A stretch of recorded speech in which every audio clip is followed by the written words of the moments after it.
Electrician লেগে call দিছিলেন তো হেলেকে আইছি। হ্যাঁ, ওইখানে বোর্ড পাখা চলছে না, গিয়ে দেখেন কি সমস্যা।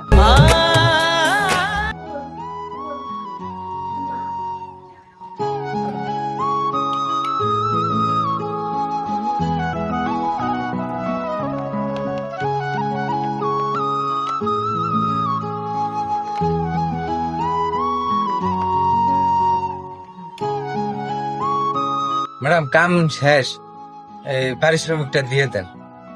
হ্যাঁ, কত দিতে হবে? ম্যাডাম এটি তো 300-400 টাকা নেই, আপনি 200 টাকা দিন। এতটুকু কাজের জন্য এত টাকা?